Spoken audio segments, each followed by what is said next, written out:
So, this social context that Heather just referred to, I want to pick up again what she was saying and talk a bit about what it is before we go and look at the model of Jesus, how he demonstrates how this is so important as an aspect of living as a follower of Jesus. It's a place where people can meet socially, hence the name, but where there's a clear intention of building relationship, of doing life together, of seeking to introduce people to Jesus, to make disciples. And it's something that various churches up and down the country and wider have found really helpful. But we're aware it's one of the most different things to what most churches have been doing for a long time. We were getting a bit close to this before COVID with Seniors Day and Church at 4, and they were really valuable activities. For those who don't know what they were, Seniors Day was where we met once a quarter with about 100 of our senior citizens, and we spent a day together and did all sorts of fun things, and that's starting up again in a slightly different form, and that's really good to see. Church at 4 was when we met at 4 o'clock on a Sunday afternoon for a very different way of engaging with God and with people, and it was really, really good. But some of the principles behind these social contexts push these boundaries even further. The groups typically, but not always, meet somewhere other than a church building. And here, we're working out what it means to go and make disciples as opposed to expecting people to come to us. So there's a very different dynamic there. And there's the idea of doing life with people, not just putting on events for people.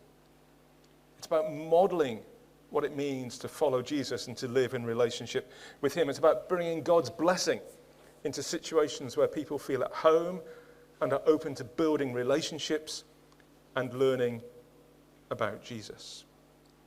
Let me just share some examples with you. Chichester Baptist Church down south, a church I've been to, the previous minister I know quite well, they've been hosting what they call alternative gatherings for about 10 years. And these take place once a month at the time of the main church service. So on one Sunday, there'll be 2 or 3 groups off doing something. Another Sunday, there'll be another couple of groups off doing something, and so on.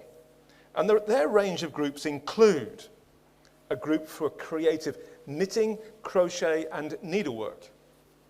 A group for those who enjoy playing golf together. A group that visits people in a residential care home. A mountain bike riding group. A walking group. So it's an opportunity for people with a shared interest to build relationships with those who do not currently follow Jesus, as they are invited to be part of that group. And there is a clear, intentional focus of spending time talking about Jesus and sharing about faith. At the Beacon Church in Stafford, that until recently was led by a friend of mine, somebody who I was at college with, he's gone on to do something else. They have a group that gathers in a pub and is very much engaged in their local community. Don't know if they still do it, but a few years ago, they had a short gathering over lunch for people from the industrial estate on which their building is located. As Heather says, groups that operate in this way are often referred to as missional communities, and that's what this Super Sunday is about. And in that, we're looking to see how that enables those who are already part of the church family to build deeper relationships with each other and with God, and to provide a context into which friends can easily be invited and experience something of what it means to follow Jesus. And yes, at the moment, it does involve a particular group of people in the church. But as Heather was saying, we believe these types of missional communities are vitally important for the church as a whole. And we'd like to explore at some stage what other communities could be formed. So even if you're not involved in that particular community, please do pray for it, for how it fits into the whole life of the church and for how we take this concept forward. And as Heather said, if you've got any thoughts or ideas about any of this, any other communities that might be good to think about putting in place, or any concerns about this idea, please do speak with us. Andy Glover, who along with his wife Sue lead HBC Church in Chester, told me that over the last few years, 80% of those who have come to faith there were in missional communities. That's where it happened. And they were in those communities for a long time, sometimes up to 2 years, before they came to a Sunday gathering. That was where they had a relationship with people. That was where they met with Jesus. That is where they had the privilege recently of baptizing people who had come to follow Jesus. It's an exciting way of reaching out in a different way. So what do these groups look like? They're typically larger than a house group. We're talking about small groups and how they fit into this next week. But they're smaller than the whole church gathering. Between 20, 40 people, that sort of size. So it's a group that's small enough where it's possible to know at some level everybody who's in it, but large enough to engage in significant missional engagements together. It's an exciting thing to explore, to think into, to pray about. This morning we're going to look at a couple of different examples from the life of Jesus to see how he engages with this and to see how he involves his followers in this, to see how he uses these contexts to reach out and to bless others. The video that Heather showed talked about one of those examples where Jesus met with Matthew. We're going to pick up some others in a few moments. And the first one, we're going to look at where Jesus sends out some of his followers on mission. We're going to read what happens as Jesus does this. We're going to read from Luke chapter 10, the first 11 verses. There is lots in this story. We're just going to pick out a few things this morning. Please take time when you get home to read and reflect on it further yourselves. But let's read the first 11 verses of Luke chapter 10. After this, the Lord appointed 72 others and sent them 2 by 2 ahead of him to every town and place where he was about to go. He told them, "The harvest is plentiful, but the workers are few. Ask the Lord of the harvest, therefore, to send out workers into his harvest field. Go. I am sending you out like lambs among wolves. Do not take a purse or bag or sandals, and do not greet anyone on the road. When you enter a house, first say, 'Peace to this house.' If someone who promotes peace is there, your peace will rest on them, and if not, it will return to you. Stay there, eating and drinking whatever they give you, for the worker deserves his wages. Do not move around from house to house. When you enter a town and are welcomed, eat what is offered to you. Heal those who are ill and tell them, 'The kingdom of God has come near to you.' But when you enter a town and are not welcomed, go into its streets and say, 'Even the dust of your town we wipe from our feet as a warning to you. Yet be sure of this, the kingdom of God has come near.'" So in this story, we see something really special. Jesus is engaging his own followers in the work he is doing. Jesus could have chosen to do all the stuff he did just on his own. He was certainly capable of doing so. But he chose to involve others. And here there's 72 that he sends out. One thing is worth noting is that not many of these 72 had been followers of Jesus for very long. They could not have been. His public ministry as a whole only lasted for about 3 years. So they did not have decades of experience of working out what it means to be a follower of Jesus. There were many things they wouldn't have known the answers to. But they were still sent out by Jesus on his behalf to do his work.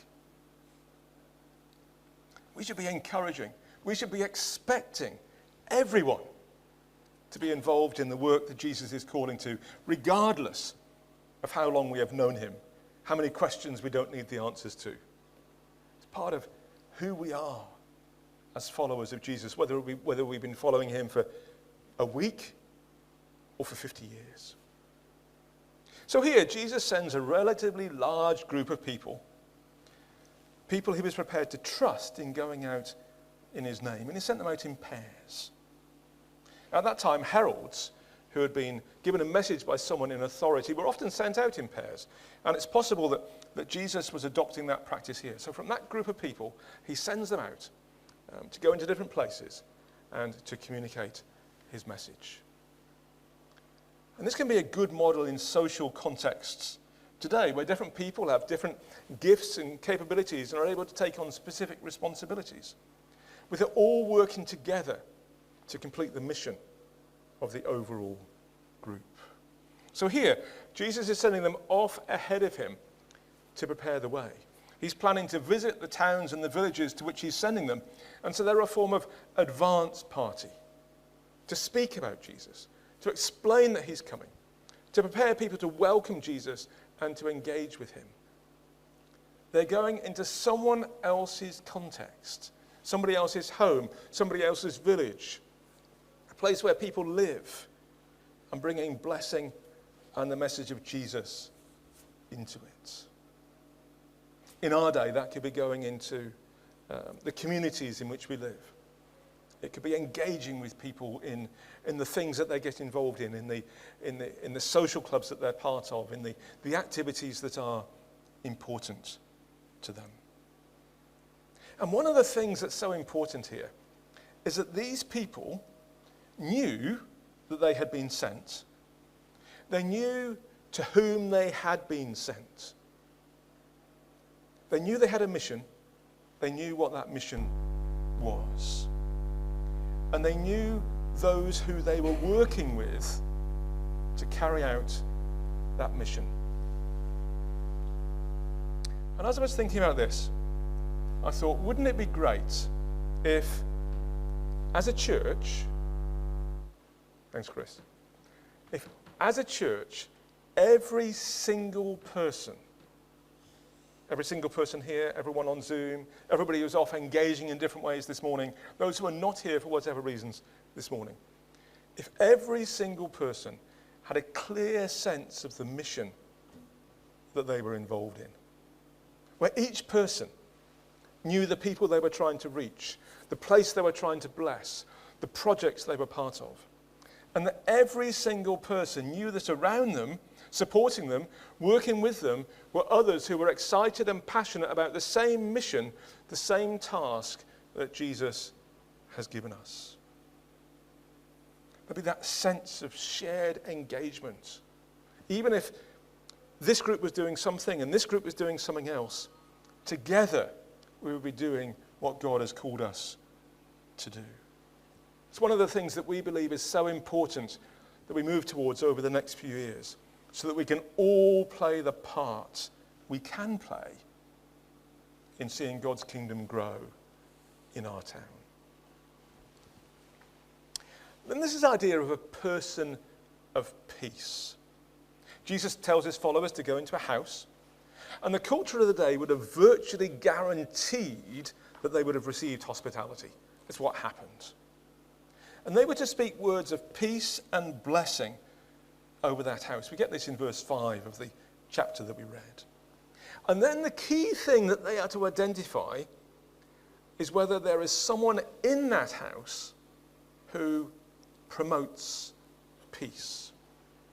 If so, they'll be well received, and there's an opportunity to develop relationships and to proceed further. And if not, what Jesus is saying is the likelihood of them and their message being received is much, much smaller. So what's the idea behind someone promoting peace, and why is that important to us today? I think it could refer to one of two things. That this person of peace is someone who is already interested in the words and message of Jesus and seeking to live their lives accordingly. Or it could be someone who is open to hearing more, open to spending time with these messengers, to hearing and reflecting on the message that has been given. And what this reminds us is that there are some who are open to finding out about Jesus, and there are some who are not. Jesus recognizes this when he tells a story of a farmer going out to sow seed in a field. Some seed not taking root at all, other seeds producing a great harvest. We do not necessarily know which sort of person we are speaking to when we start that conversation, when we get engaged with them. But we can get an idea based on how they respond. And what Jesus is saying is that if you find someone or some place that is open to what you are saying, then stay with them. Develop that relationship. Continue that conversation. Otherwise, go on to find someone else or focus somewhere else. That's what we get to in the last piece of the passage we read. Please hear me right. We have a responsibility to try and communicate the message of Jesus with everyone. But we also need to seek to recognize those who are receptive to that message and focus on them. And this is one of the things that these social contexts can do, is they seek to develop relationship with people and see who are open to hearing more about Jesus. Even Jesus found he was not welcomed everywhere. We find this in verse 53 of the previous chapter, Luke 9.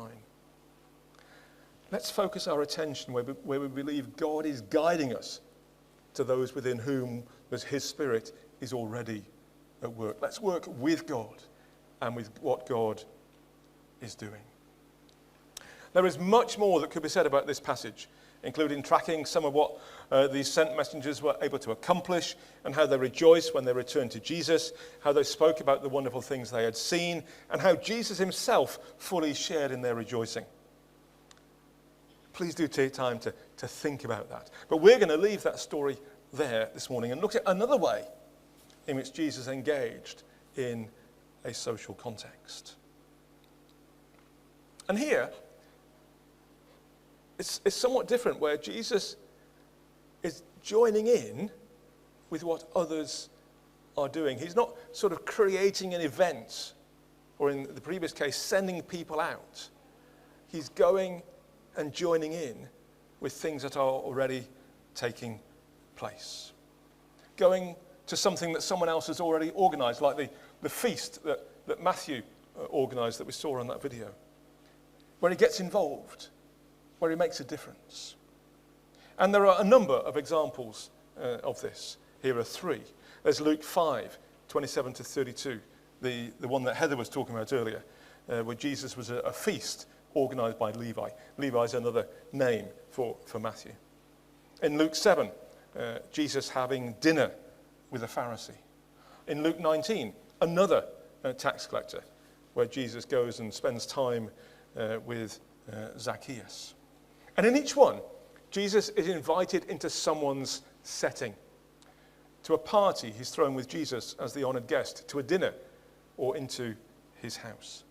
And in each context, Jesus brings blessing, and people are drawn closer to God. In each context, Jesus is criticized for spending time with those who some thought were unworthy. But we get the sense that Jesus is entirely at ease there. He welcomes the opportunity to spend time with such people. He's focused on bringing blessing and healing and hope into that context. Very much doing things with people and not doing things to them. So we're going to look at one of these, to think about the setting, to look at how Jesus engaged and how he made a difference, to think about how we can do something similar in our own situations. But do please take the time to read and reflect on all these stories to see how we can live out and follow the example of Jesus today. But the one we're going to look at is Jesus having dinner with a Pharisee in Luke 7, 36 to 50. A quick summary of the story.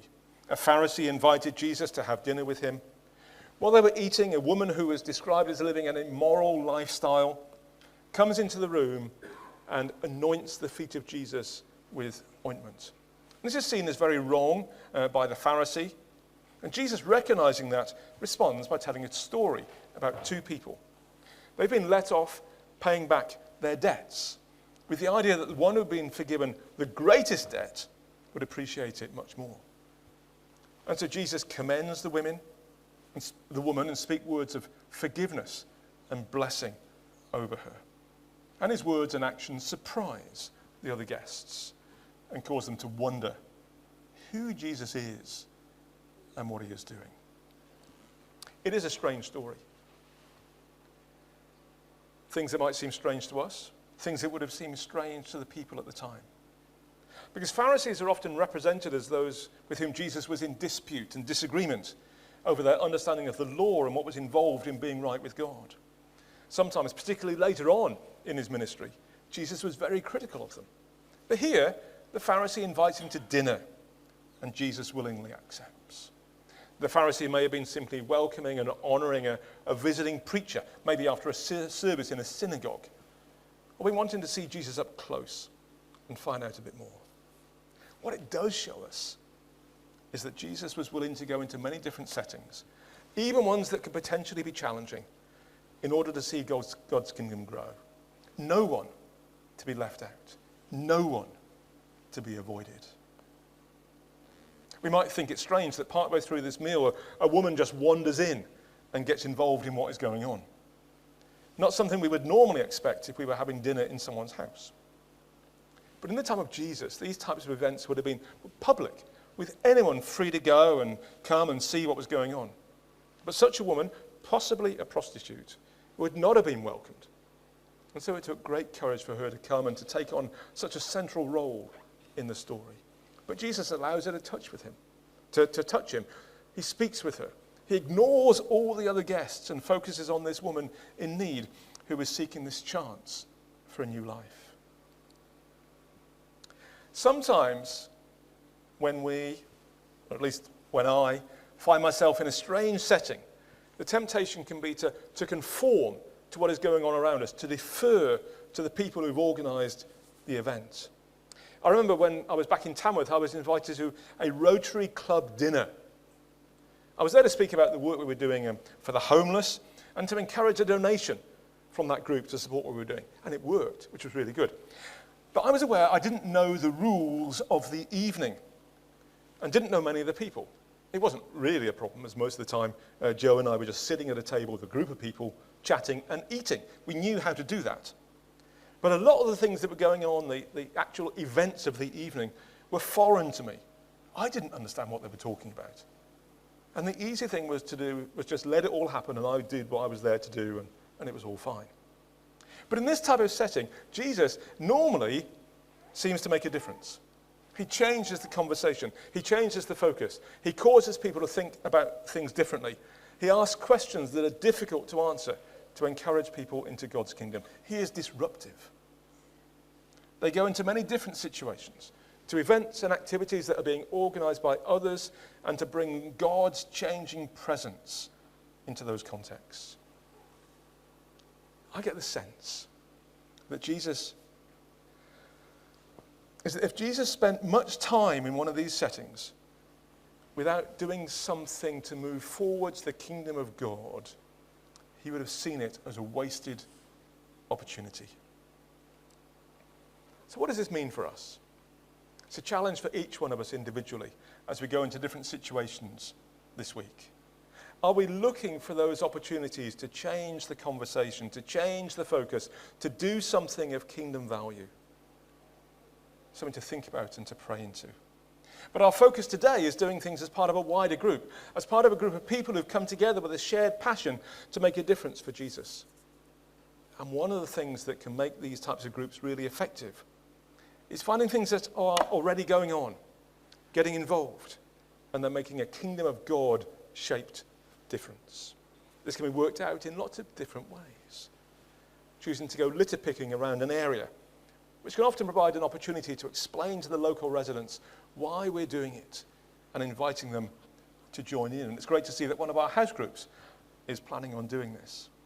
Maybe getting involved in supporting a local school and finding opportunities to demonstrate and speak about the love of Jesus. Going into prisons, making a real difference in the lives of offenders. Many different opportunities that these groups can identify.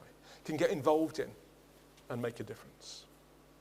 It involves recognizing what is going on around us, responding with a desire to help and get involved, having a clear intention of doing it differently because we are followers of Jesus, seeking to see others come to know Jesus and to see God's kingdom grow.